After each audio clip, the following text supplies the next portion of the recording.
ولقد أرسلنا نوحا إلى قومه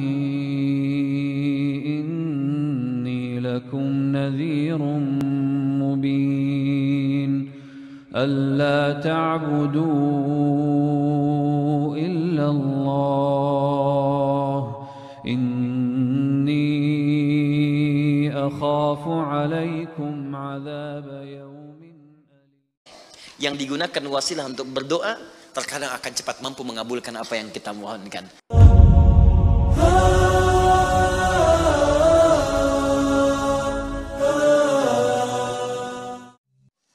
Dalilnya Ustaz, Quran surah ke-65 di akhir ayat kedua.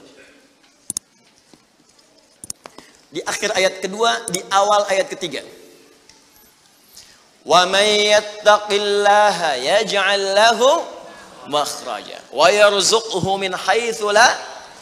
Siapa yang mampu meningkatkan takwanya kepada Allah, salatnya meningkat dari yang fardu tambah sunnah, amalan hartanya meningkat dari zakat tambah infak, amalan Qur'annya meningkat dari sekedar baca mulai kemudian tilawah atau mulai menghafalkannya, amalan puasanya meningkat dari Ramadan mencari sunnah-sunnahnya, tingkatkan.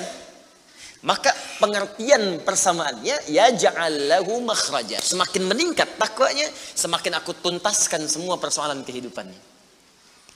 Jadi Bapak Ibu kayaknya nggak dapat masalah, padahal Anda tuh mengalami masalah sebetulnya. Cuman masalahnya sebelum dialami diringankan oleh Allah sehingga seakan-akan tak terasa. Ada yang langsung masalah dihadapkan di depannya, tapi diberikan ketenangan dalam jiwanya sehingga perasaannya nikmat saja. Padahal sebelumnya tidak begitu. Macet, sebelumnya menghujat, kadang mencela, klakson nggak berhenti, ya, bikin status juga, langsung kasih komen negatif, ya, Jakarta kesini banjir, siapa gubernurnya, misalnya, apa solusinya? Ini begini, ini begitu, apa solusinya? Apa ketenangan yang kita dapatkan? Tapi ada orang yang ketika dapat macet, tiba-tiba, Allahu Akbar, dia cuma klik dengan satu tombol, klik keluar merotal. Alhamdulillah ya Allah engkau kasih macet. Kalau enggak macet seperti ini, bagaimana aku kemudian mendekat kepadamu dengan mendengar murotal ini? Ternyata ketika macetnya 15 menit, hafal ayat 3 ayat. Selalu ada hikmah dalam kehidupan. Sedang zikir, ada yang berdoa, itulah yang dimaksudkan. Dientaskan persoalan, diberikan ketenangan, dan dipahamkan tentang nikmat yang diberikan. Ada orang yang minta dulu. Nah nanti orang soleh ini, solihin, itu diantara mereka bertawasul dengan amal solehnya. Ada yang sering bersolawat, tawasul dengan solawatnya. Ada yang sering infak, tawasul dengan infaknya. Bukankah kita pernah mendengar kisah yang sangat viral? Padahal masa itu belum ada media sosial. Tapi sampai kekinian sekarang. Kisah ini terjadi sangat lampau. Sampai sekarang lewat 15 abad masih viral, dibukukan. Perhatikan, kalau kita ikhlas, maka semua kisah kebaikan kita akan diangkat sampai di masa yang tidak batas, sampai terjadi hari kiamat kembali kepada Allah Subhanahu wa taala. Walaupun komunikasi alatnya tidak lengkap. Pernah dengar kisah 3 orang yang sedang berjalan kemudian tiba-tiba ada hujan, berlindung masuk ke sebuah gua. Begitu masuk di dalam gua itu, kisahnya sangat populer sekali sampai ada di Sahih Al-Bukhari, sampai sekarang sering dikisahkan. 3 orang laki-laki sedang berjalan beraktivitas. Tiba-tiba datang hujan deras, berlindung masuk ke dalam sebuah gua. Ketika duduk di gua itu tanpa sadar batu dari atas menggelinding menutup ke dalam muka pintu gua itu. Pus, rap.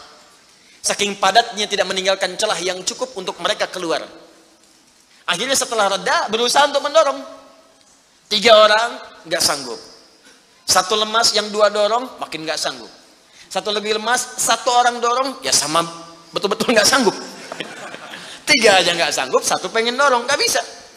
Akhirnya yang paham rumus ini, dari 3 orang itu mulai berkata kepada teman yang 2, ini mustahil kita bisa kemudian tuntaskan kecuali kita bertawasul dengan amal soleh yang pernah kita kumpulkan dalam hidup.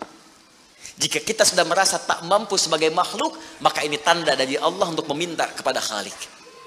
Dan disinilah kita disadarkan oleh Allah pentingnya amal soleh. Maka kalau kita sudah merasa amal soleh kita bermanfaat, bahkan bisa dipakai dalam doa, nanti akan semakin semangat amal solehnya. Itu rumus Pak Bu. Di sekarang banyak orang itu tidak mengerti kenapa mesti beramal soleh. Karena itu ketika diminta beramal, malas. Maghrib sudah sholat, begitu isya kan, Allahu Akbar, ayo isya. Kok cepet amat, barusan udah maghrib sekarang isya lagi. Tapi kalau orang yang ibunya mengerti, Allahu Akbar, mudah-mudahan tiap menit sholat. Kata bisa minta. Minta. Bukankah dalam sholat itu minta? Ya, Rabbighfirli warhamni wajburni warfa'ni. Permintaan semua. Dalam sujud minta lagi, minta. Selesai. Maka 3 orang itu bermohon dengan amalannya. Yang satu mengatakan, ya Allah, saya punya seorang ibu yang saya baktikan hidup saya untuk melayani beliau. Saya bekerja pulang kemudian tidak pernah saya mengambil sesuatu sebelum ibu saya dulu. Apa yang saya lakukan sebelum tidur, saya kemudian siapkan susu untuknya saat bangun, kemudian saya berikan terlebih dahulu. Saya tidak pernah menyentuh makanan sebelum ibu saya terlebih dahulu menyentuhnya. Satu kali saya datang, ya Allah, mendapati beliau sudah tertidur. Maka saya tidak berani menyentuh kemudian makanan itu. Dan saya punya kebiasaan ketika bangun saya siapkan air susu. Ya, saya bayangkan ibu memberikan ASI kepada saya, maka sekarang saatnya saya memberikan susu kepadanya. Kemudian saya tunggu di sampingnya, saya sampai ibu saya tertidur sampai bangun. Ketika dia bangun, saya tidak pernah terangkan kepadanya bahwa saya memegang nampan itu dari sejak malam sampai dia bangun. Kemudian saya tuangkan, saya minumkan kepada beliau, setelah beliau menyentuh baru saya makan. Kalau ini menjadi amal soleh yang pernah saya kerjakan, ya Allah, dan Engkau ridha dengannya, mohon bebaskan kami dari kungkungan batu ini. Yang tadinya tidak bergerak, begitu didorong bergeser. Mau keluar masih susah. Ya, ini pertanda dari Allah ingin mendengar semua amalan-amalannya supaya adil terdengar keseluruhannya. Kedua, ya Allah, saya pernah mimpin suatu perusahaan. Kalau bahasa kita sekarang, saya pernah punya bisnis, ya Allah. Kemudian ada karyawan saya, tiba kemudian pamit meninggalkan pekerjaan, tapi gajinya belum saya berikan. Lantas saya simpan gaji itu, dia tak kunjung datang. Kemudian saya berinisiatif, ya Allah, untuk menjadikan gajinya dia sebagai modal. Karena khawatir kalau pulang nilainya sudah berkurang. Maka dibelikanlah oleh saya, ya Allah, kambing. Kemudian dikelola kambing itu. Sampai bertahun-tahun datang, kambingnya sudah penuh, ya Allah, dengan berbagai kandang. Ternak sudah banyak. Selapangan sudah kumpul. Begitu dia datang, saya berikan kepadanya semuanya itu, dia mengatakan, kamu bercanda ya? Gaji saya kan cuma 1 juta, kenapa dibalikin tiba-tiba ada 1000 kambing? Orang ini mengatakan, kamu bercanda. Kata orang tadi, tidak, saya tidak bercanda, tapi ini hak kamu yang saya kembalikan.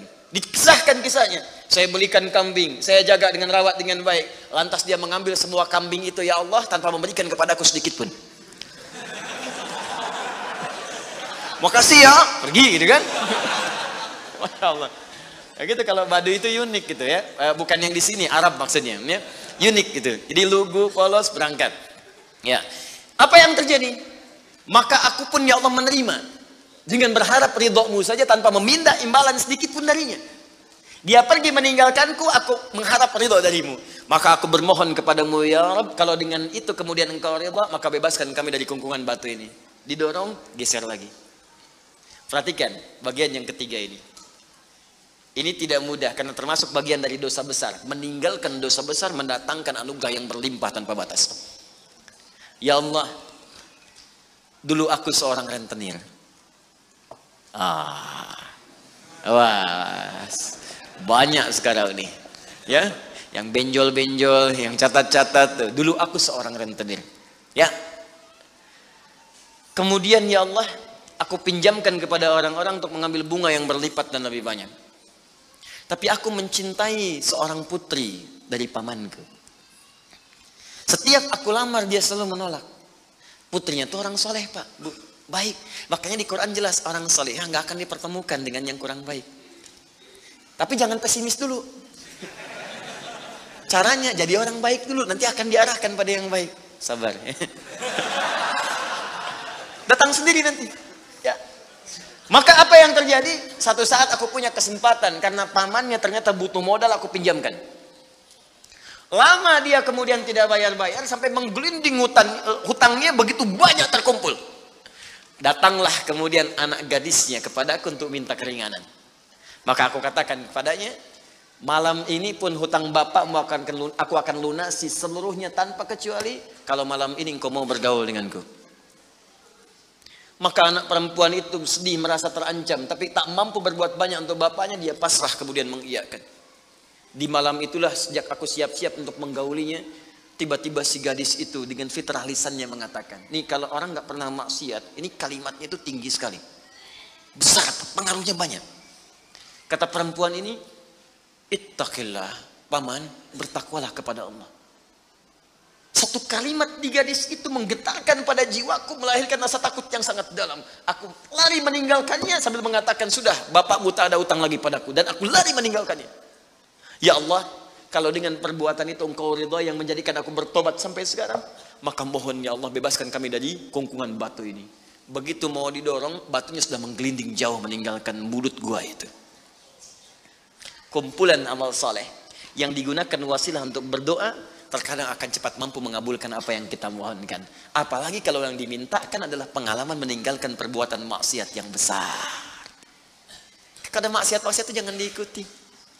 Jauhi, tinggalkan. Nanti saat butuh, minta dengan amalan itu. Itu boleh, ayatnya ada. Yang nyuruh Allah berarti Allah yang menetapkan jalan. Salah satu formulanya mengerjakan itu supaya semangat beramal soleh. Amal soleh itu kan cuma dua. Kalau enggak if'al, wala taf'al. Do it, live it. Kerjakan, tinggalkan. Kerjakan sholat, jauhi zina. Kerjakan kemudian infak, jauhi bohong. Kerjakan ini, tinggalkan ini. Anda cukup kerjakan, tinggalkan. Dan dengan wasilah itu minta kepada Allah. Jelas di sini?